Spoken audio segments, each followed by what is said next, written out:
네, 연일 7월 FOMC에 대한 해석이 분분한 것 같습니다. 주식시장과 채권시장의 동상이몽인데요. 오늘 이분을 모시고 낱낱이 살펴보도록 하겠습니다. 변종규 미주어은행 전무님이십니다. 전무님 안녕하십니까? 안녕하세요. 네, 사실 어제죠. 7월 FOMC는 뭐 크게 새로운 건 없었는데 뭐 세부 내용을 보면 뭐 재밌었던 뭐 중립금리 발언도 있었지만 오늘 뭐 차근차근 한번 보죠. 연준의 금리 행보를 바라보는 뭐 시장의 관점이 좀 바뀌었을까요? 왜냐하면 미국 증시가 꽤 크게 올라서요. 그죠. 많이 생각보다 이렇게 크게 많이 보도가 된 건 없었는데 시장의 반응은 굉장히 뜨거웠지 않습니까? 예. 배경에는 한 두 가지 정도 있을 것 같은데요. 이제 1%까지도 올릴 수가 있었는데 0.75%포인트 인상에 그쳤다. 그리고 그 파월 의장이 금리 인상의 속도 조절의 가능성을 내비쳤다. 이 두 가지 정도가 있고요. 또 그 배경에는 시장의 기대도 있는 것 같아요. 그 기대라고 하면 이제 그 연준이 그 금리 인상에 좀 뭐 그 안 좋은 점들, 특히나 뭐 고용 악화라든가 또 경제 성장 둔화라든가 이런 것들을 이미 그 인지하고 있지 않느냐. 그래서 그 연준의 올해 그 하반기까지의 금리 인상이 상당히 종전에는 한 3.75%에서 뭐 크게는 4%까지도 이렇게 예상을 했었는데 3.25%에서 한 3.5% 정도 좀 낮아진 게 아니냐 이런 기대감이 있는 것 같습니다. FOMC 이후에 시장이 반색한 이유 세 가지를 일목요연하게 정리를 해주셨는데요.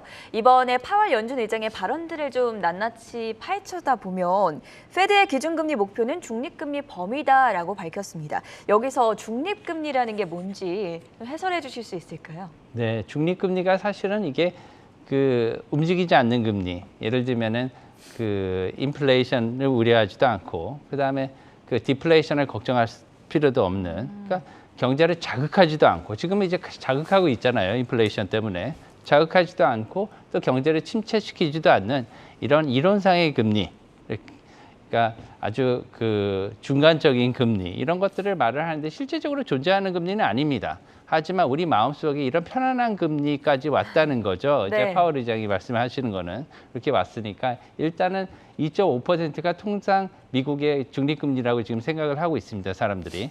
근데 지금 2.25%에서 상당히 2.5%까지 기준금리가 미국 기준금리가 올랐으니까 이제는 중립금리까지 오른 것으로 생각한다는 이런 발언이었고요. 여기는 좀 저희가 이제 생각해봐야 될 점들이 조금 있는 것 같아요. 굉장히 중요한 발언이기 때문에 이제 중립금리가 왔습니다. 현재 이제 중립금리까지 올렸어요. 이제 제로금리에서 올해 몇 개월 안 되는 사이에 2.5%까지 올렸단 말씀이에요. 굉장히 큰 상전벽해 같은 큰 차이예요. 0.00%에서 2.5%까지 이렇게 올렸다는 건요. 그리고 여기서 더 많이 올리겠다는 거 아닙니까? 또 기자회견에서 이런 말을 하셨어요. 언급이 뭐냐면 향후 9월 달 FOMC에서 0.75%포인트의 추가 인상도 적절해 보인다. 이런 언급은 뭐냐 하면은 네. 0.5%가 아니라 0.75%의 자이언트 스텝을 3번 연속으로 밟을 수도 있다는 겁니다. 특히나 부연 설명에서 고용이나 이제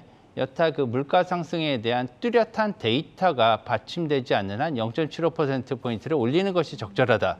이런 뭐냐면은 물가 상승이 둔화되지 됐는다면 0.5%보다는 0.75%의 가능성도 크다 이렇게 받아들일 수 있는 거예요. 특히나 지금 연준이 사용하고 있는 물가나 여러 가지 경제적인 데이터가 저희가 실제적으로 체감하는 이런 물가보다는 좀 늦게 나온다는 말이죠. 이제 늦게 나오는 데이터를 사용하다 보니까 0.75%포인트의 그러한 인상을 할 가능성이 높고 그렇게 된다면 연말에 저희가 보는 미국의 기준금리 상단은 3.75%까지도 갈 수 있다. 이렇게 되면은 지금 파월 의장이 말한 중립금리가 아닌 중립금리보다 훨씬 높은 금리에서 저희가 운용을 하게 되는 거죠. 이런 상황은 뭐냐면 올해 말까지는 굉장히 높은 금리를 중립금리보다 높은 금리를 보일 거고 내년에 가서는 만약에 여러 가지 경제 상황이나 금리 상황이 바뀌게 된다면 다시 2.5%대의 중립금리로 재인하할 가능성이 높다. 이렇게 받아들일 수 있겠습니다. 네, 전문의 말씀을 쭉 들어보니까 사실 파월 의장이 물가 지표를 확인하고 싶다라는 것에 메시지가 좀 있었던 것 같은데요. 그런데 그날 저녁이었죠. 미국의 GDP가 역성장했습니다. 지금 뭐 논란이 많아요. 경기 침체냐 아니냐. 어쨌든 MBA는 지금 상태라면 경기 침체 정의는 뭐 좀 지연할 것 같은데. 그렇다면 코어 PC를 본다고 또 연준 파월 의장이 얘기했지 않습니까? 그런데 역성장이 됐지 않습니까? 그렇다면 앞으로 3번의 FOMC가 남았는데 어디까지 금리를 좀 올릴 수 있을까요? 글쎄요, 지금 이제 올해 3번의 금통위가 남았고요, 3번의 FOMC가 남았습니다. 똑같이 남았는데 다음 번 FOMC는 좀 늦게 열립니다. 이제 9월 22일이니까 한 2달이나 남았죠, 이렇게. 그렇기 때문에 일각에서는 임시 FOMC에 대한 얘기도 지금 나오고 있는 상황이에요. 그렇지만 0.75% 포인트를 올린다고 보면 9월 달에 보면 11월 달, 12월 달에 0.25%씩 추가로 2번에 걸쳐서 올린다. 이러면 1.25%의 추가 금리 인상이 있게 됩니다. 그렇죠. 예, 그렇게 되면은 연말까지 미국 기준금리의 상단은 3.75%에 이르게 되고요. 이렇게 되면은 현재 우리나라의 기준금리가 2.25%고 지금 3번의 금통위가 남아 있지 않습니까?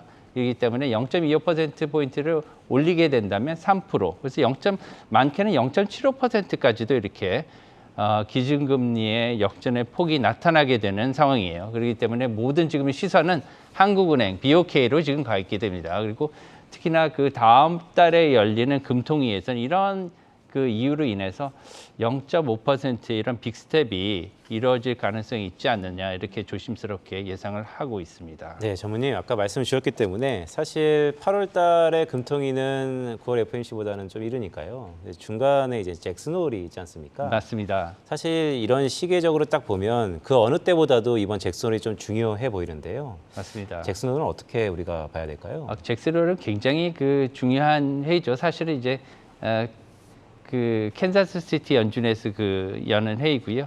그리고 작년에 연준에서도 굉장히 많은 테이퍼링에 대한 얘기가 많이 기대가 있었는데 정작 작년 잭슨홀 미팅에서는 별 이슈가 없었습니다. 그 다음에 나타났죠. 이번에 있어서도 제 생각에는 주요한 이슈들은 크게 논의되지는 않지만 미국의 경제 전반에 대한 그런 논의가 보다 있을 것으로 이렇게 생각을 하고 있습니다. 자, 이번에는 국내 쪽 이야기를 나눠보도록 할게요. 환율이 약간은 안정세를 되찾고 있는 것 같아요. 1,300원 아래로 내려왔는데 이번에 FOMC 불확실성 해소로 인해서 조금 더 하향 안정화가 될 수 있을지 여기에 대해서는 어떻게 보십니까? 네, 지금 현재 달러 인덱스가 좀 내려온 상태입니다. 한 106대 초반으로 이렇게 내려와 있는데 오랜만에 조금 하향 안정세를 보인다고 사람들이 이렇게 얘기를 하고 있어요. 다만 아직 안정화 단계는 아니고요. 이렇게 지금 달러 강세가 좀 제어된 이유는 몇 가지가 있는데요. 뭐냐면 가장 중요한 게 달러의 모국인 미국에 지금 말씀하셨듯이 GDP 성장률이 2분기 연속으로 마이너스가 나왔기 때문에 이 성장률 둔화에 대한 그런 우려가 있습니다. 이 우려에 따라서 안전자산 선호가 일어나고 있어요. 근데 이 안전자산 선호, 달러가 가장 중요한 안전자산이긴 한데 달러는 안 되니까 상대적으로 다른 대체 안전통화인 유로화, 그다음에 엔화가 많이 강해졌습니다. 이제 달러 인덱스를 구성하는 이제 가중치를 이제 보시면요, 저렇게 57%, 13%, 11%, 유로, 엔, 파운드 세 개가 약 84%의 가중치를 가지고 있습니다. 그렇기 때문에 굉장히 좌지우지 되는 거죠. 그래서 유로와 엔, 파운드의 움직임에 따라서 거의 달러의 가치가 변동될 것으로 이렇게 보시면 되는데요. 어제는 그래서 엔화와 파운드가 이렇게 많이 변동이 됐고요. 특히나 엔화 같은 경우에는 미국의 채권 금리가 많이 떨어지지 않았습니까? 미국의 채권 금리가, 미국 국채 금리가 많이 하향세를 보이고 있는데 오늘도 지금 떨어졌습니다. 네. 예, 미국의 국채 금리가 떨어지면 보시는 바와 같이 일본 엔화, 달러 엔 환율은 저렇게 내려가는 것을 보실 수가 있어요. 그래서 당분간 미국의 국채 금리가 하락하면 일본 엔화, 달러 엔 환율도 하락할 것으로 이렇게 예상을 하고 있어서 일본 엔화는 당분간 달러 엔 환율은 고점을 찍은 것으로 이렇게 판단을 하고 있고요. 다만 달러 원 환율의 안정세는 아직은 아닙니다. 그래서 달러 원 안정세를 조건이 있는데요. 보시는 바와 같이 가장 우선적으로는 물가 하락이 확실해져야 됩니다. 그래서 물가가 정점을 찍었다는 그런 확인이 일어나야지만 금리 인상의 기조가 정지하게 되고요. 두 번째로는 위험 선호 현상이 일어나야 됩니다. 위험 선호 현상이 일어나야지 우리나라 한국과 같은 이런 신흥국의 통화, 자산의 투자가 본격적으로 일어나게 되고요. 아까 말씀드렸듯이 유로와 엔화의 가중치가 높기 때문에 이런 통화들의 가치가 반드시 일어나야 되겠죠. 네, 전문님 말씀 쭉 들어보니까 이 유로화와 엔화 가치가 달러 인덱스에 매우 중요하잖아요. 근데 미국과 일본의 금리 차이 인해서 엔화는 소폭 좀 강해질 것 같다라는 전망도 어느 정도 제가 이해가 갑니다. 근데 화면에 그 달러 인덱스의 구성 요소를 다시 한번 좀 보여주시면 사실 유로화도 그렇고 뭐 유로존에서 영국은 뛰어져 나갔으니까요. 기본적으로 스웨덴도 그렇고 스위스도 그렇고 결국 유럽에 관련된 익스포저가 엄청 크잖아요. 굉장히 좋은 질문입니다. 네. 사실 유로화보다는 유럽 전체적으로 한 80% 이상인데 맞습니다. 유럽은 지금 또 침체입니다. 네. 이것도 어떻게 봐야 될까요? 그게 가장 큰 이슈고요. 그래서 지금 현재 하향 안정화가 되었다 이렇게 말씀을 단정적으로 말씀을 못 드리는 이유가 뭐냐면 바로 유로화에 있습니다. 유로의 지금 경제의 침체는 바로 이렇게 개선될 기미가 바로 개선될 기미는 보이지 않고 있고요. 특히나 나라들이 굉장히 다양하지 않습니까? 이제 직전 그 통화회의에서 0.5%포인트를 인상을 하긴 했지만 추가적으로 언제까지 인상을 할 수 있는지도 지금 미지수고요. 더군다나 그 유로화, 유로 달러의 환율이 페어 1달러 미만으로 갈 가능성도 배제하지 못하고 있기 때문에 그럴 경우에 있어서는 달러 인덱스가 100 위에서 형성될 가능성이 큽니다. 그래서 지금 현재 106대 초반으로 내려와 있고 어느 정도 달러 강세는 제어되긴 했지만 연말까지 극단적인 달러 하락세는 좀 보기 어렵다. 특히나 11월 달 정도의 물가 안정세가 저희가 이제 11월 달 정도 되면은 이제 금리 인상의 상한선 그리고 물가 상승의 고점 이런 것들이 이제 어느 정도 저점을 저희가 확인하는 단계에 이르게 됩니다. 이제 확인하게 되면 그때부터 시작해서는 달라지는 게 뭐냐면 물가 상승의 고점을 확인하게 되면 이제 채권이 움직이게 되겠죠. 그래서 채권의 금리가 상승을 하게 될 거고요. 특히나 지금 현재 채권들이요. 미국 국채를 보면 2년, 5년, 10년 국채가 전부 다 역전이 돼 있습니다. 금리가. 네. 이 말씀은 뭐냐면 보통 2년 미국 국채 수익률보다는 좀 더 기간이 긴 5년이 더 높아야 되고요. 금리가 10년이 더 높아야 되고 그렇죠. 이런 상태인데 지금 10년 금리가 가장 낮습니다. 좀 이거는 역전이 된 상태죠. 장단기 금리가. 그래서 11월 달에 되면 이런 장단기 금리가 고점을 확인하게 되면 해소되지 않을까 이렇게 예상을 하고 있습니다. 자, 한 2년 반 만이었나요? 미국과 한국 결국에는 이제 금리 역전 현상이 일어나면서 여기에 대한 시장 우려도 여러 곳에서 좀 나오고 있는 것 같아요. 과거의 상황과 비교를 해봤을 때 실제로 저희가 걱정을 할 만한 상황인 건지 어떻게 보세요?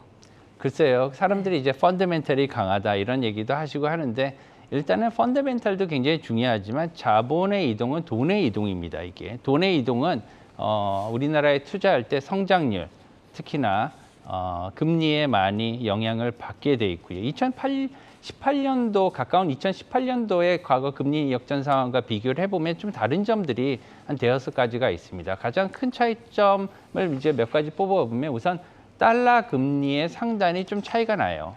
예, 2018년도 당시에는 미국의 그 기준금리가 최고금리가 2.5% 정도였는데 지금은 3.75%에서 4%까지도 예상을 하고 있으니까 이게 많이 높아졌는데요.